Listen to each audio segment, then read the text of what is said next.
Merci beaucoup. Merci infiniment. Je dois d'abord dire que hier, jusqu'à hier, quand les uns et les autres parlaient, je pensais vraiment que je faisais partie des jeunes. Mais quand j'ai écouté les uns et les autres, je me suis rendu compte que je n'en fais malheureusement pas partie. Mais Robert et moi, nous demandons de travailler avec nos jeunes gens pour encore élever l'âge de la jeunesse jusqu'à notre niveau, pour nous permettre de travailler ensemble. Parce que quand j'écoutais un peu aujourd'hui notre doyen, le Premier ministre Zerbo, il a parlé de décrochage. Je crois que si nous ne faisons pas attention, en écoutant nos jeunes gens depuis hier et ce qu'on voit dans nos rues et dans nos capitales depuis un certain moment, c'est-à-dire qu'il y a de sérieux risques de décrochage entre la jeunesse et les autres. Donc ça veut dire qu'il faut vraiment que nous prenions conscience de la situation et que nous voyons avec les jeunes gens comment maintenir cette connectivité entre nous pour nous permettre de travailler, pour pouvoir relever nos pays. Je dis ça en même temps, je crois qu'il y a aussi des motifs de pouvoir espérer, hein, parce que c'est vrai, l'âge médian des dirigeants africains est assez élevé, mais en même temps aussi, il y a beaucoup de jeunes dirigeants qui arrivent. Le président du Burkina a moins de 40 ans, le président du Mali a à peine la quarantaine, le président du Sénégal est dans la quarantaine, le Tchad, le Gabon. On espère encore que cet âge médian va encore baisser avec tout le travail qui est en train d'être fait. Et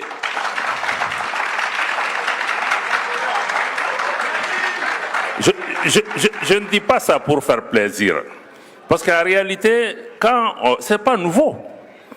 Quand nous regardions notre ancien président Modibo Keïta, quand il est arrivé au pouvoir, à l'indépendance, il avait à peine 33 ans. Et la plupart des dirigeants des indépendances étaient dans la trentaine ou moins. Et nous, les qualités que nous avons aujourd'hui, ils n'avaient pas. Modibo Keïta était un instituteur, il n'a pas été préparé à diriger un pays. Nous avons ces expériences. Aujourd'hui, ce qui est important pour nous aussi, c'est de comprendre que la jeunesse n'est pas pour demain. C'est des leaders d'aujourd'hui et non des leaders de demain. Et que nous devons aussi faire confiance au temps. Les anciens, les sages peuvent diriger autant. Des jeunes gens aussi peuvent, dans la trentaine à 25 ans, diriger des pays. Pourquoi pas? Je crois que vous avez posé la question de leadership ici, je vais venir à ça, avant même d'entrer peut-être dans le sujet. C'est vrai, on peut définir le leadership comme on veut, mais bon, dans le cas de dire, bon, c'est un leadership, c'est une vision, comment quelqu'un peut créer la connectivité avec ses citoyens, comprendre leurs besoins, définir une définition, s'assurer que les gens sont équipés, mobilisés, entraînés pour pouvoir le suivre, pour pouvoir dresser un chemin pour arriver à cette destination. Mais moi, je veux peut-être prendre à l'inverse pour se dire que le leadership n'est pas individuel. On peut aussi exercer un leadership collectif. C'est-à-dire que c'est un groupe qui va se saisir maintenant d'une vision, travailler ensemble de façon solidaire pour pouvoir surmonter les différents obstacles pour y arriver. Il y a des leaders qui peuvent être devant, il y a des leaders qui peuvent être derrière. Il peut y avoir des jeunes, il peut y avoir des anciens, mais travaillons aussi dans nos pays pour développer des leaderships collectifs et ne pas penser qu'un individu, aussi brillant fut-il, peut à lui seul, entraîner un pays. Mais c'est vrai, on a des dirigeants qui ont une vision, qui peuvent le faire. Mais je crois que je veux vraiment lancer cette idée de travailler dans nos pays à développer des leaderships collectifs et des leaderships collectifs dans tous les secteurs. Il y a des chefs d'entreprise qui sont des leaders. Il y a des leaders de la société civile qui sont des leaders. Il y a des paysans qui sont des leaders. Il y a des chefs de village ou en tout cas des gens dans ces... Je crois qu'il ne faut pas qu'on pense que le leader doit être nécessairement au sommet. La deuxième chose que je voulais dire pour pouvoir vraiment revenir maintenant, c'est d'abord à travers vous, le ministre Aïdam, notre modérateur, de vous remercier, de remercier notre collègue Robert Ducé et à travers lui de remercier le président du Conseil pour vraiment le leadership du Togo en maintenant ce cadre de dialogue qui est extrêmement important, mais qui lui-même se situe dans le cadre du positionnement du Togo pour pouvoir maintenir le dialogue. J'aime bien le terme Lomé, capitale du dialogue, de la tolérance, de la paix et tout ça. Je crois que ce n'est pas par accident. Ce n'est pas par accident que nous nous trouvons tous ici et que nous puissions continuer à échanger, parce que la première ministre, ma grande sœur Aminata Touré, a parlé hier de dialogue entre la CEDEAO et l'AES, mais nous avons toujours été pour le dialogue. Parce que quand on sait ce qu'on veut, on n'a pas peur de discuter. Quand on sait ce qu'on veut, on n'a pas peur de discuter. Et naturellement, il est arrivé un moment, je dis ça parce que c'est important, il est arrivé un moment quand mon pays était sous sanction, malheureusement, Lomé était la seule capitale que je pouvais visiter en Afrique de l'Ouest. Et le Togo a eu le courage de maintenir sa porte ouverte, de maintenir le dialogue avec nos pays. Et si on avait écouté le Togo, encore une fois, je ne leur jette pas de fleurs, si on avait écouté le Togo, on ne serait pas aujourd'hui sorti de la CEDEAO.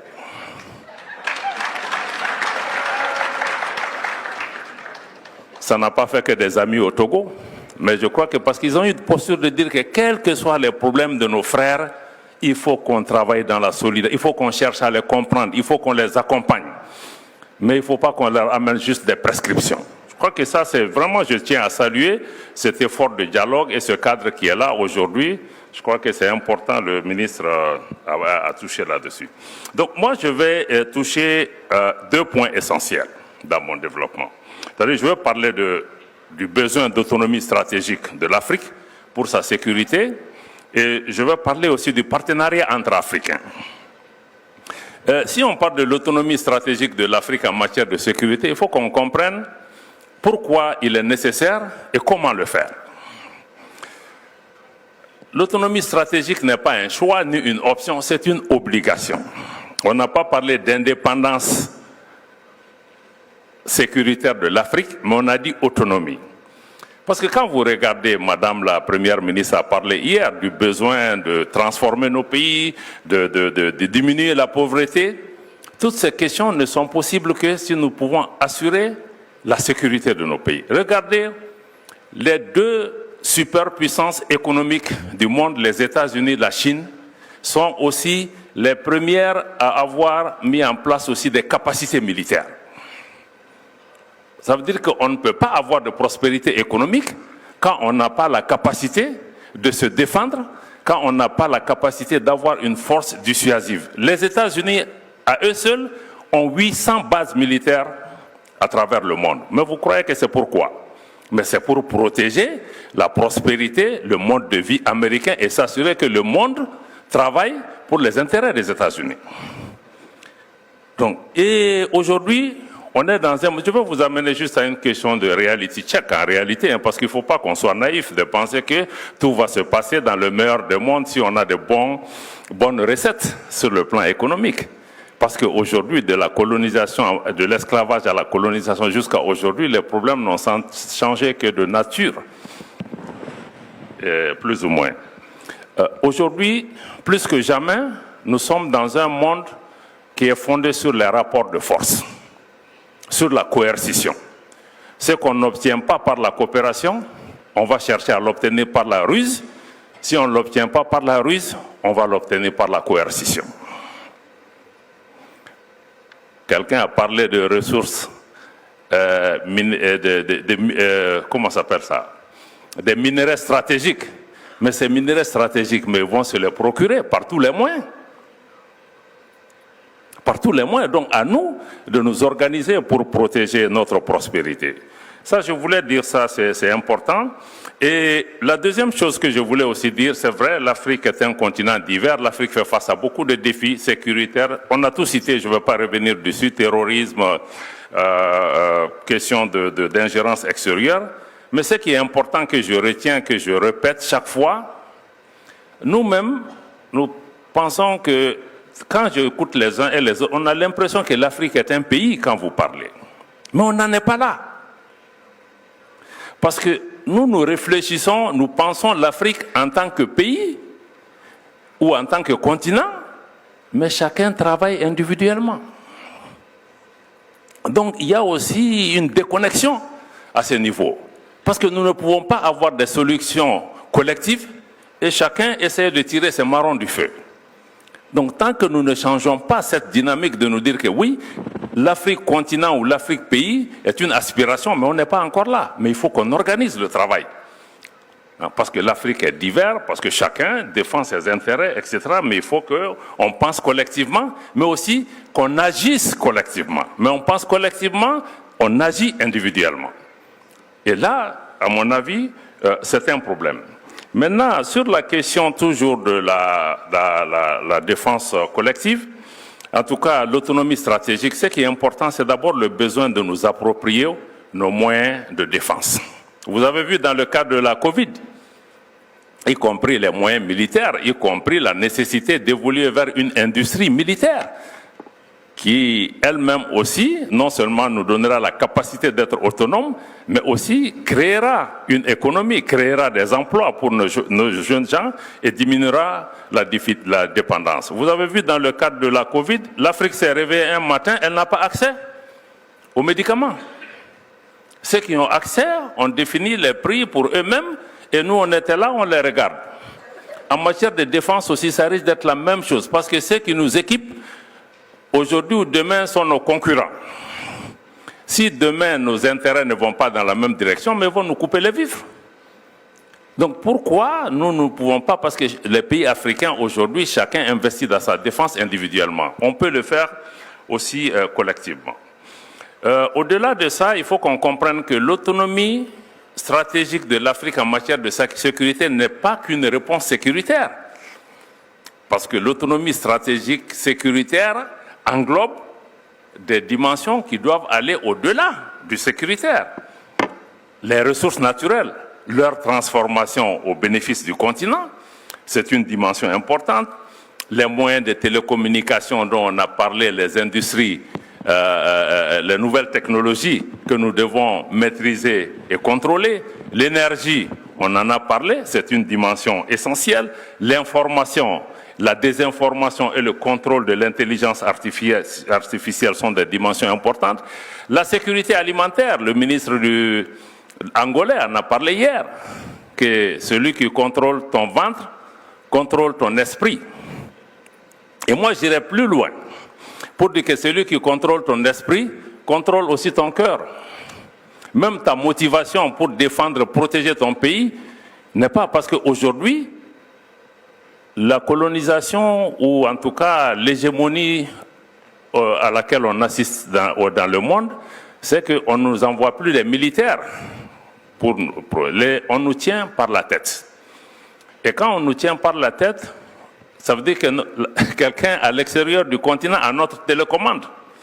Et ce qui rend la chose beaucoup plus dangereuse. Donc, ça me semble être important. Maintenant, je vais réfléchir un peu aussi sur les questions de partenariat entre Africains. Parce que là, on est aussi entre nous, même si on a des partenaires extérieurs avec nous. Mais il faut aussi qu'on se dise certaines vérités entre Africains. On a dit solution africaine aux problèmes africains. Le concept est pertinent. Il est juste, il est bon.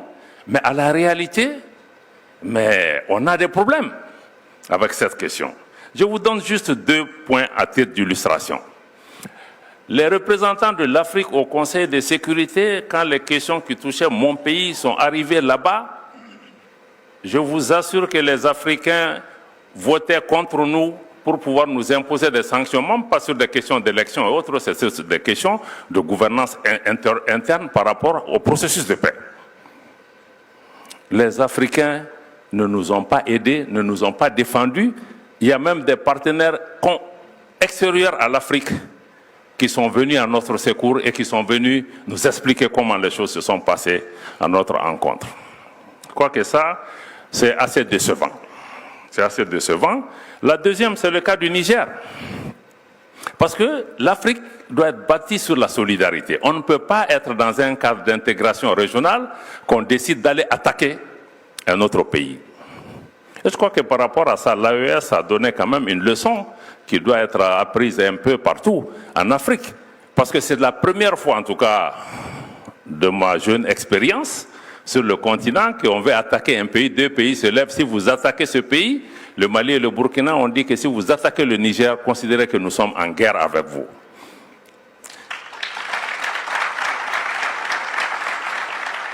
Vous vous imaginez si l'Afrique avait tenu le même discours quand on a voulu attaquer la Libye, qu'est-ce qui se serait passé?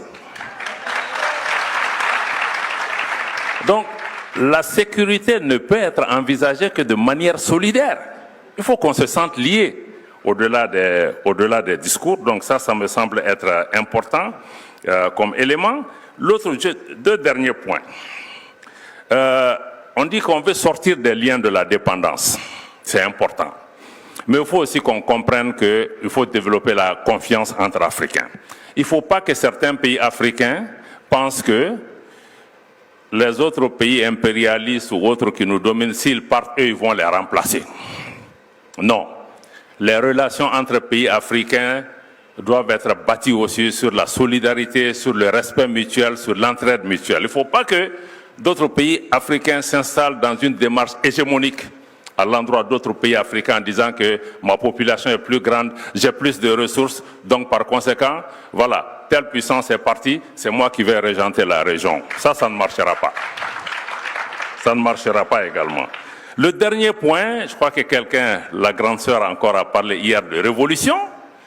Oui, on en a besoin, mais par-dessus tout, je pense que ce dont on a besoin, c'est une révolution culturelle. Parce que tout ce qu'on est en train de faire, l'intelligence artificielle, transformer nos économies, tout ce qu'on doit faire, ça doit être basé. Je parle aussi à nos jeunes gens. Parce que vous dites que vous êtes la génération connectée. Vous êtes sur Internet. Vous êtes en contact avec le reste du monde. Mais ce qui est important, c'est seule la culture qui vous permet de savoir qui vous êtes, d'où vous venez, et d'où vous venez va renseigner votre destination. Donc si vous partez sur le marché planétaire les bras vides, mais vous allez être absorbé. Parce qu'il faut que, dans le concert des nations ou au banquet de l'histoire, comme me dit, chacun apporte quelque chose. Qu'est-ce que nous apportons à ce banquet de l'humanité? Donc c'est notre culture aussi, qu'il faut que nous comprenions, comment nous comprenons le monde, c'est important. Il y a des défis importants. Je crois que je salue le travail du ministre Robert Dussé sur la question aussi des injustices faites à l'Afrique. La question des réparations, pas que financière. La question des réparations est une question morale pour laquelle nous devons nous battre et que notre jeunesse aussi doit pouvoir s'engager par rapport à ça. La question de la réparation de l'injustice, comme tu l'as dit, la décolonisation géographique. La carte de l'Afrique qu'on a fait à dessein pour pouvoir la maintenir dans une situation de dominée, me semble être aussi une donnée. Et avec le frère Robert Dussé, nous travaillons aussi à réparer certaines injustices historiques. Parce qu'on se réjouit que ce soit Christophe Colomb qui ait découvert l'Amérique. Mais nous savons, par des recherches archéologiques scientifiques, qu'un des empereurs du Mali, de l'Empire du Mali, pas de la République du Mali, l'Empire du Mali est beaucoup plus grand que la République du Mali actuelle. Le roi Aboubakari II, à l'époque, le Mali n'était pas enclavé. C'était un empire maritime. A organisé une expédition et les récits sont là pour prouver qu'il aurait atteint l'autre rive de l'Amérique bien avant Christophe Colomb. Mais personne ne racontera cette histoire à notre place et le ministre Dussé, avec nous-mêmes, nous sommes en train de travailler pour avoir des données scientifiques dans le cadre d'un symposium où nous-mêmes nous allons collecter des recherches, des réflexions pour pouvoir mettre ces questions sur la table. Parce qu'aujourd'hui, notre place dans le monde, ce n'est pas juste pour se glorifier, mais c'est aussi pour se mettre en confiance. Parce qu'on a tout fait pour nous diminuer, pour diminuer notre confiance. Il faut que nous nous reprenions nous-mêmes pour pouvoir montrer que aussi c'est possible. Nous n'avons pas toujours été assistés. Voilà ce que je voulais vraiment dire, mais je crois qu'il y a beaucoup d'autres choses sur lesquelles je pourrais revenir dans les débats. Mais voilà, je voulais juste de façon désordonnée partager quelques réflexions et réagir à tout ce que j'ai entendu depuis hier. Je suis afro-pessimiste, je suis afro-optimiste, mais je suis aussi afro-réaliste. Donc je veux que vraiment on ait une ambition pour notre continent, mais aussi qu'on soit conscient des réalités, des défis qui se posent à nos pays. Merci. Merci beaucoup, Monsieur le Ministre.